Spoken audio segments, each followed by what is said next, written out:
సాక్షి పేపర్‌లో వచ్చిన వార్తలను చూద్దాం.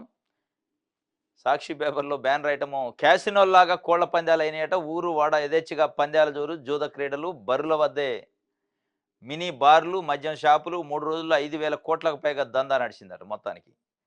ఏపీలో సంక్రాంతి పండగ చేసుకునేటోళ్ళేం గాని హైదరాబాద్ నుంచి కొన్ని లక్షల మంది ఏపీకెళ్లారు. అక్కడ ఈ ఎల్లినోళ్ళ పండగేం గాని అక్కడ వాళ్ళ పందెం ఇది క్యాసినో‌లే కోళ్ల పందాలు ఎవరైతే చేస్తారో ఈ బర్రెలు వీళ్ళకి పండగ పండింది. 5,000 కోట్ల దందా నడిచిందట ఈ 3 రోజులలో. 5,000 కోట్లు. ఎక్కడా కూడా కోళ్ల పందాలకు గాని, బార్‌లకు గాని, వైన్స్‌లకు గాని యథేచ్ఛగా పర్మిషన్ ఇచ్చారు పందాలు గాయటానికి గాని. స్వయాన హోంమంత్రి గారి కాన్స్టిట్యుయెన్సీలో కూడా హోంమంత్రి గారికి సంబంధించిన కాన్స్టిట్యుయెన్సీలో, మంత్రులకు సంబంధించిన కాన్స్టిట్యుయెన్సీల్లో అధికార పార్టీ ఎమ్మెల్యేలు, అధికార పార్టీ నాయకులు కొంతమంది దగ్గరుండి ఇగో ఈ వ్యవహారం అంతా చేశారట. రికార్డింగ్ డాన్సులు, పందాలు, జూదము ఇట్లాంటియన్నీ జరిగినాయట. మొత్తానికైతే కోట్ల 5 మినీ స్టేడియాలు, ఫ్లడ్ లైట్లు, ఎల్ఈడి స్క్రీన్లు, క్యారవాన్లు, వీఐపీ గ్యాలరీలు, మాంసాహారాలతో విందు భోజనాలు, సినిమా సెట్టింగ్లు, మహిళా బౌన్సర్లతో హడావుడి, బరి తెగించి ఆడించిన కూటమి ఎమ్మెల్యేలు. ఉండిలో డిప్యూటీ స్పీకరు, దెందులూరులో చింతమనేని ఆధ్వర్యంలో నిర్వహణ, కోర్టు ఉత్తర్వులను ఉల్లంఘించి యథేచ్ఛగా నిర్వహిస్తున్న పోలీసులు ప్రేక్షక పాత్ర. అంటే అధికార పార్టీకి సంబంధించిన బండారు అట.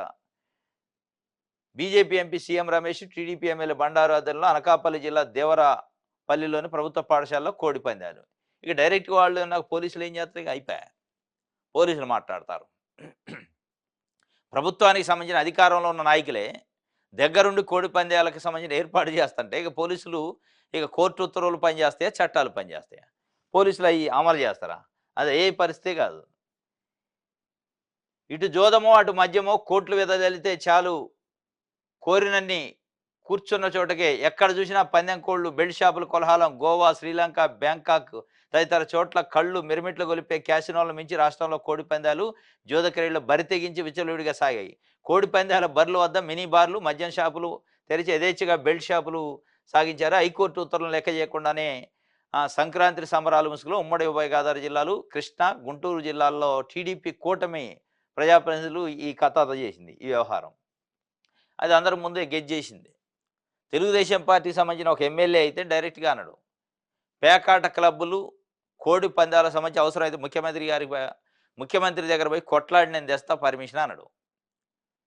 ప్రజలకు సంబంధించిన తాగునీరో, సాగునీరో లేకపోతే వాళ్ళ సమస్యలో, వాళ్ళ పెన్షన్‌లో, వాళ్ళ కథ కోసం ముఖ్యమంత్రి గారి దగ్గర ఫైట్ చేస్తున్నానులే. ప్రాజెక్టులు లేకపోతే రోడ్ల గురించో. ఆయన దేని గురించి చేస్తున్నాడంటే క్లబ్బుల గురించి చేస్తున్నాడు. పేకాట క్లబ్బుల గురించి.